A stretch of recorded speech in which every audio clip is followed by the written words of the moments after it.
Hi, everybody.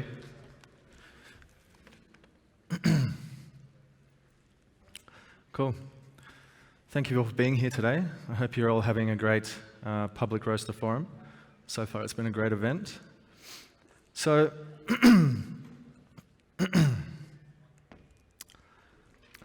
all right.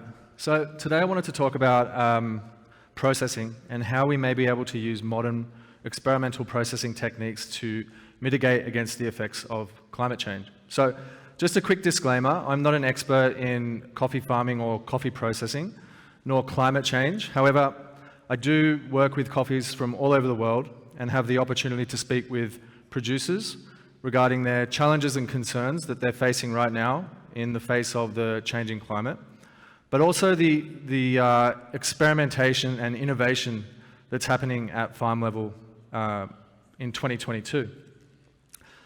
So my job here today is just to share with you some of my experiences, some of my observations, and a few ideas about how we may be able to use processing at the moment to mitigate against some of the effects of climate change.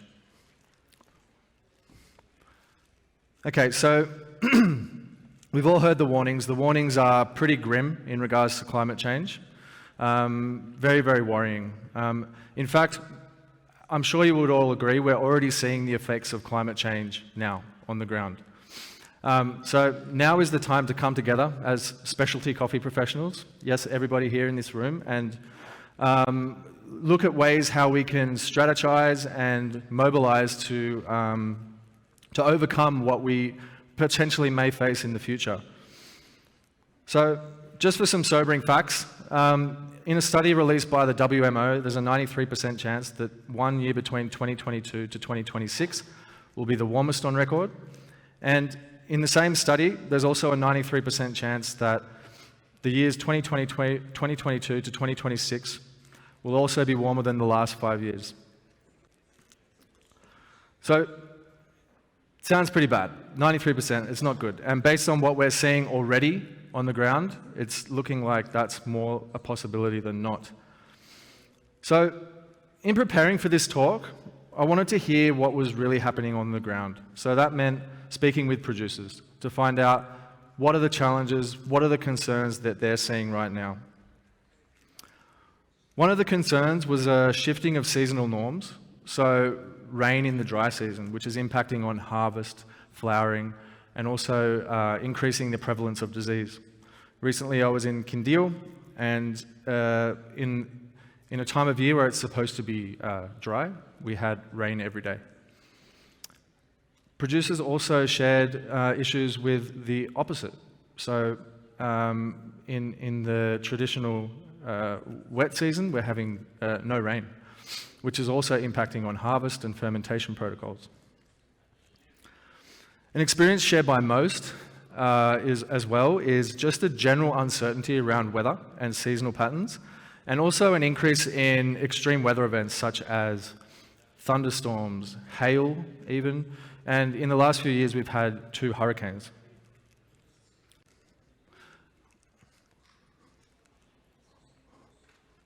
Sorry. Okay, back. All right, so who remembers the year 2000? Anybody?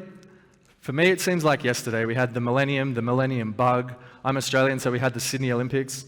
It really seems like it was not that far away. Now, in January 2022, scenario modeling predicted that by 2050, we could be without 50% of the world's growing conditions for Arabica coffee. Now, let's wind back to my little anecdote around the year 2000.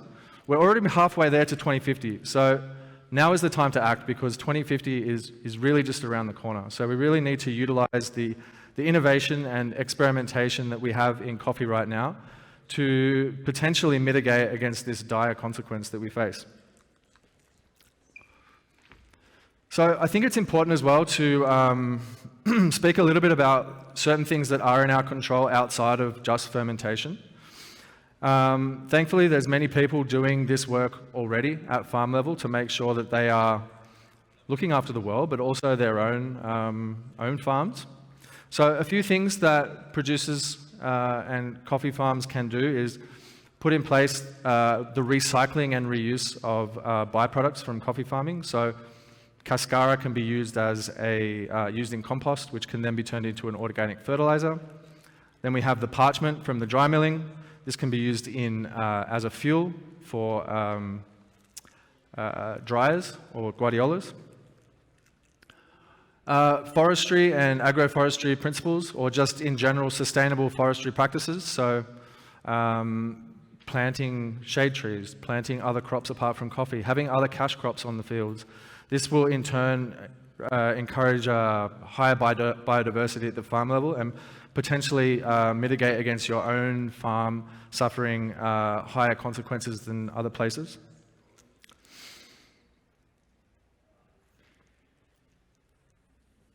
Another one is water conservation. So in some areas, water is not in short supply, but in many places we're having drought. But also with water conservation, with using water in coffee farming, using the wash process it incurs a massive cost.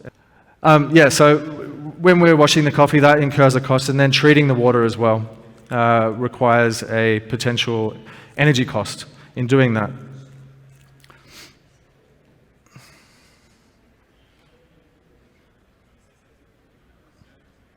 So an antidote to that, water scarcity, is processing our coffees without water. So natural coffees used to be a dirty word, and with dirty cups as well, mind you. But since the turn of the century actually, natural processing has come a long way. In fact, we're now seeing naturally processed coffees in almost every specialty market across the world. Actually, I would say every single specialty market across the world. All right, just to recap, what are our traditional processing methods? We've got washed, we've got naturals, then we've got pulp naturals and honeys. We've also got wet hulled as well. We'll just talk about the first four. So what do these all share in common is that they all were born out of a necessity based on the environment that they were in. So we have washed coffees that were generally the byproduct of having a high humidity environment. Then natural coffees due to the humidity. Then we've got honeys and pulp naturals, which was a bit of a combination of both. So high humidity and scarcity of water. So coffees were processed in this way. But they also shared another commonality in that they had a secondary impact on cup quality. So not only were they an efficient use of these processes, and this tradition is still very much in use today, but it's a relatively recent phenomena to use processing as a tool to impact on cup profile that came with the third wave of coffee. And as we've kind of spoken about already, the best example we have of that is naturally processed coffees. Now, in the 20th century, naturally processed coffees were seen as an inferior product to wash processed coffees.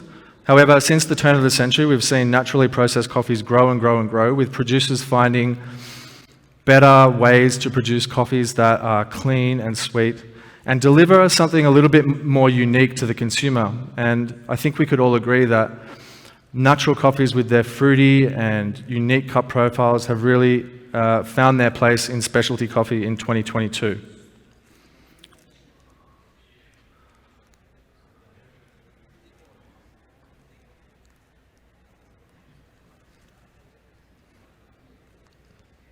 All right, so with the success of naturals came more and more demand from consumers for these interesting and unique cup profiles. And so producers started experimenting with different forms of fermentation. And now it's only a relatively new phenomena as well, but fermentation is a key part of the story for across the entire supply chain when it comes to coffee now. So in the last few years, coffee is marked with anaerobic fermentation, or more correctly would be called anoxic, but I think we can all agree that it's known as anaerobic. So anaerobic fermentation is not necessarily a new fermentation in coffee producing. It was more likely than not happening alongside an aerobic fermentation during regular naturally processed coffees, even washed coffees sometimes. However, in the last few years, producers have started utilizing the anaerobic pathway to experiment with and create new and unusual cup profiles. Not only that, using these techniques has allowed producers to create signature cup profiles for their coffees, which has given them the added benefit of being able to offer a coffee year in, year out to customers that like a specific cup profile. But producers haven't stopped there. So producers have been continuingly pushing the envelope and looking for other opportunities. So another one is borrowing from the wine industry, using the famous winemaking technique, carbonic maceration from Beaujolais. And again from the wine industry, utilizing different yeasts in the fermentation. We also have producers borrowing from the beer industry now, using different ingredients in the mix. Also using different yeast to control the fermentation, and sometimes even barrel aging their coffee. In another recent development, we have some producers experimenting with fungus, such as koji, which is assisting in the aerobic fermentation. The one thing all these processes have in common is that when executed well, they do seem to increase cup score. And this is what got me thinking about these processes a number of years ago, how we could apply these processing techniques to coffees that were not inherently scoring as high as other high-scoring coffees, which are typically what we find on the specialty market today. Okay, so just for a few examples. So the Barn and Dayterra have been working together for quite a while. So for those of you that don't know, Dayterra is a coffee estate in Brazil. And their focus is on absolute quality and sustainability. They have a nursery there with many unique and endemic varieties to the area. And they reached out to us a few years ago to ask if we'd be interested in doing a experimentation with them with their crop Aramosa. For those of you who aren't aware, Aramosa is a cross between Race Mosa and Coffee Arabica. It's a delicate, fruity cup profile with around half the caffeine of regular Arabica. And of course, we were super excited about this because we were already asking ourselves the question about processing and how we may be able to use processing as a tool to boost the cup profiles of lower scoring coffees. So we asked ourselves more questions as well, like can processing be more efficient? Could it be more reliable to the producer in the face of suboptimal processing conditions? Could it introduce new and exciting new flavors? These were some of the questions we asked ourselves. So what we did is we designed an experiment with honey process, and we modulated the amount of mucilage on the honey. So essentially we had a red, white, and black honey. Then we processed the coffee, cupped the coffee, and what we saw was a difference in cup score. So this was confirmation that processing, and this is obvious, of course, to most, but this was just some confirmation that by modulating the process, we were getting a different cup score. So the next idea was we wanted to compare the best scoring honey with an anaerobic process. So that's what we did. And you can see here on the slide that we saw another increase in cup score. Mind you, we're already working with high quality raw material. However, we've seen an increase in cup score in over 0.5, which in my mind is very significant, especially at this end of the spectrum. Okay, now for a bit of controversy. So on a recent trip to Quindio, spent the week visiting farms and cupping great coffees. But one table stuck out to me, and it was a table of coffees that had the experimental tag. Now, the experimental tag was given to these coffees due to the addition of certain ingredients to the fermentation. As you can imagine, we have fruits, we had some spices, and we had even herbs. Now, the coffee used in these the coffee used for these fermentations was a Castillo, grown at around 1,500 meters, and as a wash coffee scores around 85. Now, the table, I had cupping scores of around 88 to 89 for these. experimental lots. So we're seeing a quite insane increase in cup score based on this. Now, these coffees might not be one for the purists, but as a tool for the producer, it's invaluable to know that you can potentially increase the cup score of a coffee scoring 85 up towards 88, especially with the continued uncertainty of what's going to happen in the future. And not only that, I asked myself the question, like, how about if we applied this to like lower scoring coffee around the 80-point mark, or 81, or even a different species, such as Robusta. Now, thankfully, there's a lot of people doing great work with Robusta at the moment already. Many people researching and testing, and in fact, some producers are having success when processing Robusta with care. Actually, Robusta was in a similar position to what naturally processed coffees were around the turn of the century. So unloved by most and seen as a different part of the market, but as we've been talking about what's happening with the climate, now is the time that we need to start thinking about alternatives and exploring the possibilities. It could be that Robusta is not a suitable species. Maybe there's another species out there that would be more suitable. However, it's worth a shot to see what we can achieve with Robusta. One such person that's doing great work with Robusta right now is Professor Lucas Luzzara. He works out of the University of Espírito Santo in Brazil. And he and his team have been carrying out experiments on Robusta for the last 8 years. So everything from adding certain yeasts or isolating the bacteria in the fermentation, along with a whole host of other experiments to see the potential of processing on Robusta, basically. However, in the last few years, they've had some groundbreaking success with carbonic maceration. So Professor Luzzara and his team have been running experiments on using Robusta in a carbonic maceration. So for those of you unaware of carbonic maceration, it's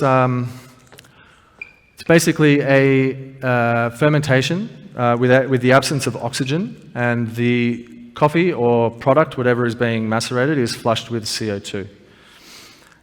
And what they saw was some significant increases in cup score. So we're talking from, I'm going to refer to the Arabica scale because I'm not a skilled Robusta scorer, but they were scoring around 79, the Robusta. And when applied with the carbonic maceration, we were seeing cup scores up to 84, 85.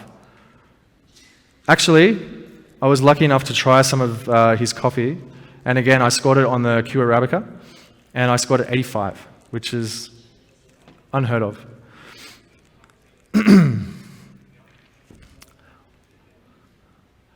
So, in my opinion, the future is still bright. Coffee production in 2022, it's never been more sophisticated, with farmers pushing the boundaries and innovating and providing new ideas all the time. Climate change is already here, so it's important that we harness all this innovation right now and use the time that we have to look at opportunities on how we may be able to mitigate against the effects of climate change. Coffee right now, it's never been more exciting with unique varietals, interesting processing, but we need to make the most of this golden era to secure the future of coffee. Okay, thank you.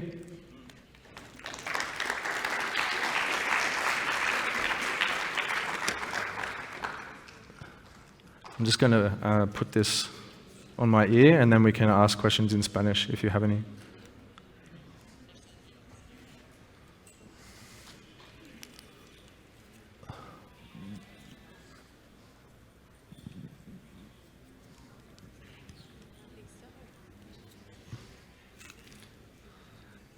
Okay. Okay. Okay, so my name is Cesar Hernandez. I'm a producer here in Colombia. And I see... Can you just put your... Can you listen to me, or should I speak in Spanish? Spanish or English? English is better for me. Yeah. Okay. Yeah. So the thing is, I'm a producer here in Colombia, and I do believe what you're saying, that going for processes, it's a way to go to avoid climate change. Thing is, at least here in Colombia, producers are just some few that are like extra enthusiasts to apply processes, or big enterprises. But when you go to the farmers to talk to them, to try to apply processes, they are scared of it. Yeah. They do not know how to do it. They think they're going to lose their coffee.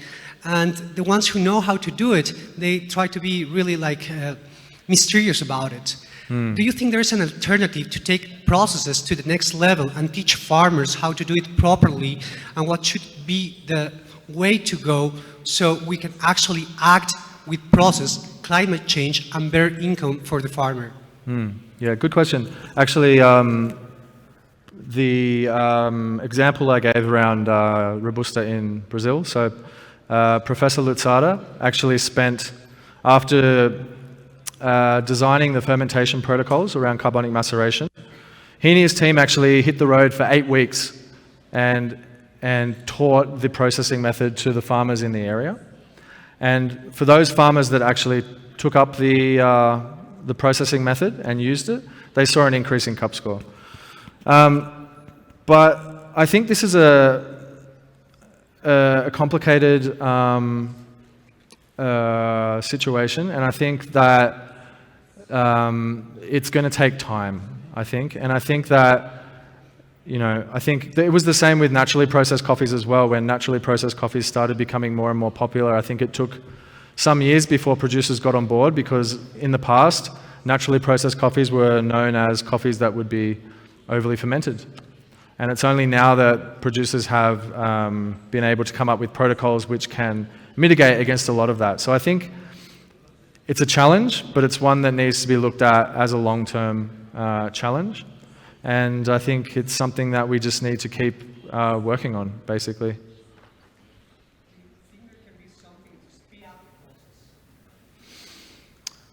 Yeah, I mean, the work of the people doing in the industry, we all need to take responsibility for that. And I think with Robusta as well is like, stop treating it like as a product that isn't worthy of our time, and pulling our head out of the sand and seeing that we're running out of time. So we all need to take responsibility if we want to continue as we are now. Yeah. Oscar Hernandez from the Federation of Coffee Co-ops from Guatemala. I would like to know what would be your recommendation to support the smallholder coffee farmers to improve the fermentation process when they are producing around 30 quintals, 15 sacks of coffee. What would be the first step that can be feasible for them? How many coffee farmers are there in Colombia? 500,000? In Colombia, I don't know. In Guatemala, around 300,000. Yeah. So obviously a huge task, and I think that the sharing of knowledge right now, this is partly why I was excited to be here talking about this now. I think opportunities like this, but I think it also falls on the people that hold the knowledge to spread the knowledge as well. So for a smallholder farmer, they need to have good partnerships with the coffee buyers, and the coffee buyers need to be the gatekeeper for a lot of this information, and they need to spread it, and they need to show the way and set the example, and also provide reassurances and guarantees that when implementing these processes, they can have success. Okay. All right. Thank you very much.